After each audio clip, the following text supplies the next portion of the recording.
جس نے کسی غیر مسلم کو بھی دکھ پہنچایا تو اس نے مجھے دکھ پہنچایا. جس نے کسی غیر مسلم کو دکھ پہنچایا اس نے مجھے دکھ پہنچایا. میرے نبی نے تو اپنے ساتھ رہنے غیر مسلموں کے ساتھ اتنی رحمت للعالمین کا ثبوت دیا.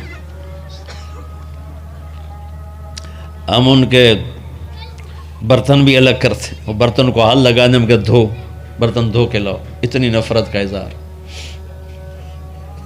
بھائیو محبت سے رہیں. اپنے کاروبار میں ہو سچ بولو، صحیح تولو، وعدہ خلافی نہ کرو، وعدے سے پھرو مت، کسی کو دھوکہ نہ دو، کسی کو فراڈ نہ کرو. بازار کا دین سچائی ہے، صحیح تولنا ہے اور دھوکہ نہ دینا ہے. گھر کا دین ماں باپ زندہ ہیں، ان کے پیر دھو لو، ان کی دعائیں لے لو. گھر والے ہو اپنی بیوی سے حسن سلوک کرو. گالی دینا، تانے دینا، طنز بولیاں، اپنے گھروں کو آگ نہ لگاؤ. ہمارا جوائنٹ فیملی سسٹم ہے، ماں باپ کو اپنا مقام دو، بیوی کو اپنا مقام دو. ہمارا سسرالی معاشرہ ظالم ہے، درد سے کہہ رہا ہوں، ظالم ہے. ہمارا سسرالی معاشرہ ظالم ہے. چاہے دیندار کہلاتے ہوں، چاہے دنیا دار کہلاتے ہوں، چاہے پڑھے لکھے کہلاتے ہوں، چاہے ان پڑھ کہلاتے ہوں، ظلم ہے. میں کہاں سے اس کی تعویل کروں؟ اگر ماں باپ کی طرف سے زیادتی ہے اپنی بیوی کو بچاؤ. اور کہیں بیویاں ایسی زوردار ہیں کہ وہ گھر کو آگ لگانے پر آئی ہوتی ہیں، اگر بیوی زیادتی کرے تو ماں باپ کو بچاؤ. یہ تمہارا کام بیچ میں ایک پل بننا ہے، دونوں رشتوں کو جوڑنا ہے. جس طرف بہنوں کی طرف سے زیادتی ہے بیوی کو بچاؤ، بیوی کی طرف سے اپنے دوسرے رشتوں کو بچاؤ. ہم اس میں افراط ہوتا یعنی کمی زیادتی کا شکار ہیں. کچھ ماں باپ کے پریشر میں بیویوں پر ظلم ڈھا دیتے اور کچھ بیویوں کے پریشر میں ماں باپ کو ذلیل کر دیتے ہیں. یہ دونوں انسانیت سے دور کی چیزیں ہیں. بھائیو اپنے نبی کی زندگی پڑھو. اللہ کو میرے نبی کی ایک حدیث سناؤں. میرے نبی نے فرمایا یہ جو میرے مدینے والے لوگ ہیں نا، یہ بڑے اچھے ہیں. ان کے گھر میں جب کسی کی ڈولی اترے نا تو اسے یوں لگتا ہے جیسے میں اپنے ماں باپ کے گھر ہی آ گئی. یہ چند دن پہلے میں نے حدیث پڑھی تو مجھے بڑا مزہ آیا کہ میرا تو مستقل مضمون ہے، بیان کرتا رہتا ہوں. آپ نے فرمایا کہ یہ جو میرے انصار ہیں مدینے والے، ان کے گھر میں کسی کی ڈولی آ جائے تو اسے یوں لگتا ہے جیسے اس کو اپنے ماں باپ اور ساس سسروں میں کوئی فرق ہی نہیں نظر آتا کہ یہ ایسے اچھے اخلاق کے لوگ ہیں. چلو اگر یہ نہیں ہو سکتا تو کم از کم یہ نفرت تو نہ ہو. لگائی بجھائی، لڑائی جھگڑے، طلاقوں کی شرح بڑھ چکی ہے صرف زبان کی بدتمیزی پر، صرف زبان کی بدتمیزی پر، صرف زبان کی بدتمیزی پر طلاقوں کی شرح بڑھ چکی. بھائیو اپنے اخلاق سے اپنے رشتوں کو جیتو. ماں باپ کا دل جیتنا ہے، بہن بھائیوں کا دل جیتنا ہے، اپنی بیوی کا دل جیتنا ہے اچھے اخلاق. بیوی کے ذمہ خاوند کا دل جیتے اچھے اخلاق کے ساتھ، ساس سسر کا دل جیتے اچھے اخلاق کے ساتھ، اپنے بہن بھائیوں کا دل جیتے اچھے اخلاق کے ساتھ. میرے رب کی قسم تم چپ رہنا سیکھ لو، عزت تمہارے قدموں میں آ کے گرے گی. جواب نہ دو، چپ ہو جاؤ، اللہ عزت تمہارے قدموں پہ لا کے کھڑا کر دو. تمہارے قدموں میں آ کے اللہ عزت کو گرائے گا. اولاد کو عزت دو، اولاد کو عزت دو، اولاد کو عزت دو.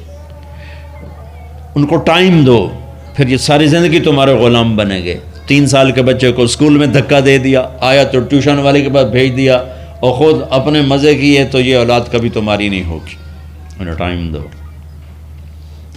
اور اولاد کی خواہشات کا خیال کرو. ان پر ایسے ماں باپ ہونے کی ایسی دھونس مت جماؤ. آج کل اولاد نافرمان ہے، آدھا قصور ماں باپ کا ہے، آدھا اولاد کا ہے.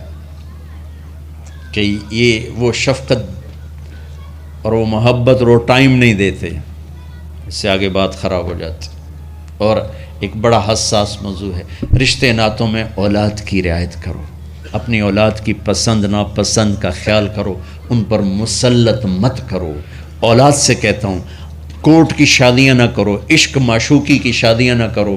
یہ 99.9% ناکام ہو جاتی ہیں. زندگی اور چیز ہے، عشق معشوقی اور چیز. اپنے ماں باپ کی دعائیں برکتیں لے کر شادی کرو. لیکن ماں باپ سے کہتا ہوں اگر کہیں بچی کہہ دے میں نے نہیں کرنی یہاں، تو اللہ کے واسطے اس کی رعایت کرو.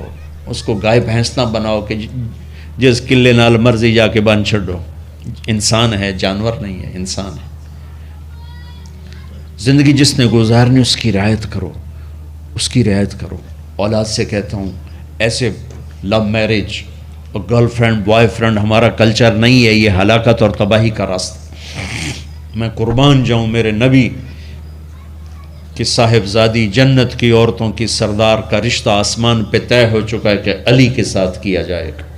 خبر آ چکی، جبریل آ چکے ہیں کہ یا رسول اللہ فاطمہ علی کے لیے ہے، اور حضرت علی رشتے کا پیغام لے کر آئے ہیں، اور آپ فرما رہے ہیں انشاءاللہ۔ ہاں نہیں کی، کہا انشاءاللہ۔ ہاں تو ہو چکی ہے، انشاءاللہ۔ ہاں کیوں نہیں کی؟ ہاں ہو چکی۔ آپ کو سبق سکھانے کے لیے، ہمیں شریعت سکھانے کے لیے گھر تشریف لے گئے۔ فاطمہ بیٹی علی کا رشتہ آیا ہے، ہاں کر دوں۔ اللہ اکبر۔ جب جبریل آ کے بتا چکے ہیں کہ یہ رشتہ ہو چکا ہے آسمانوں پر، اللہ نے کہہ دیا ہے کہ فاطمہ علی کا کے ہاتھ میں دی جائے گی، پھر یہ کیوں پوچھ رہے ہیں بیٹی علی کا رشتہ آیا ہے، ہاں کر دوں؟ ہمیں سکھانے کی کہ کتنی بچیاں سسک کے زندگی گزار دیتی ہیں، ماں پیو زبردستی کر دیتے، کتنے بچے سسک کے زندگی گزار دیتے ہیں کہ ماں باپ زبردستی کر دیتے۔ بھائیو اللہ کے واسطے شریعت پڑھو، دین پڑھو، نبی کی زندگی پڑھو۔ حضرت فاطمہ رضی اللہ تعالیٰ عنہ کا انکار کرنا تھا کیا؟ خیر آج کل کی شریف بچی بیچاری چپ کر کے کہتی ٹھیک ہے جی میں ماں پیو دی مرضی۔ تو فاطمہ جیسی ہستی کوئی تصور کر سکتا ہے؟ کہیں گی نہیں، وہاں سے اقرار ہی تھا، لیکن ہمیں پیغام دینا تھا، سکھانا تھا کہ یا رسول اللہ جیسے آپ کی مرضی۔ علی جاؤ لوگوں کو بلاؤ، پھر لوگوں کو بلایا، پھر آپ نے نکاح پڑھایا، پھر رخصتی ہوئی، بلا کر آپ نے فاطمہ کا ہاتھ پکڑا اور یوں علی کے ہاتھ میں دے کر کہا علی تمہیں نبی کی بیٹی مبارک ہو۔ اور پھر فرمایا فاطمہ مجھے جو سب سے زیادہ محبوب تھا میں نے تیرا ہاتھ اس کے ہاتھ میں دے دیا۔ بھائیو اللہ کے واسطے اپنی قومی زندگی سے نکلو، رواجی زندگی سے نکلو، پنجاب کی زندگی، پٹھانوں کی زندگی، بلوچوں کی زندگی، سندھیوں کی زندگی، یہ بت ہیں، ان کو توڑ کے نبوت والی زندگی، نبوت والی زندگی، نبوت والی زندگی وہ اختیار کریں گے، ہماری عورتوں بھی سکھی، ہمارے مرد بھی سکھی، ہماری اولاد بھی سکھی۔ تو سارے بھائی نیت کرتے ہیں نا اس کی انشاءاللہ، اللہ تعالیٰ ان کی بخشش فرمائے۔ تو آپ بھائیو ایک تو یہاں مرکز ہے اسماعیل، وہاں جایا کرو جمعرات کو، آپ کو فائدہ ہوگا۔ آپ کے پاس مسجد میں جماعت آ جائے ان کے ساتھ بیٹھا کرو، اس سے آپ کو انشاءاللہ فائدہ ہوگا۔ مہینے میں 3 دن جایا کرو، اس سے آپ کو انشاءاللہ راستہ ملے گا۔ اور دعا سے پہلے اگر کسی سے لڑے ہوئے ہو، مستورات میں کوئی کسی سے لڑی ہوئی ہے یا آپ کسی سے لڑے ہوئے ہو تو کہ میں ہاتھ جوڑتا ہوں، مر جانے والی جگہ پہ کیا لڑائیاں، معاف کر دو، معاف کر دو، معاف کر دو، اللہ پہ چھوڑ دو۔ اپنے نبی کے ایک حدیث سنا کے دعا کرتے ہیں، آپ نے فرمایا مدینے والوں سے، مدینے والوں میرے بعد تمہیں تمہارا حق نہیں ملے گا، کیا کرو گے؟ کہا جی ہم تلوار اٹھائیں گے، حق لیں گے۔ آپ نے فرمایا اگر میں اس سے اچھی چیز بتاؤں کرو گے؟ کہا جی کیا؟ کہا حق کے لیے لڑائی نہ لڑنا، چھوڑ دینا اور حوض کوثر پہ آ جانا، سارے پورے کروا دوں۔ اب یہ وعدہ مدینے والوں کے ساتھ نہیں ہے، یہ وعدہ ہر اس امتی کے ساتھ ہے جو جھگڑے سے بچنے کے لیے حق چھوڑ دے۔ اپنا حق لو، کوشش کرو، لیکن اگر لڑائی کی شکل ہے واپس ہو جاؤ کہ یا رسول اللہ آپ کے حوالے۔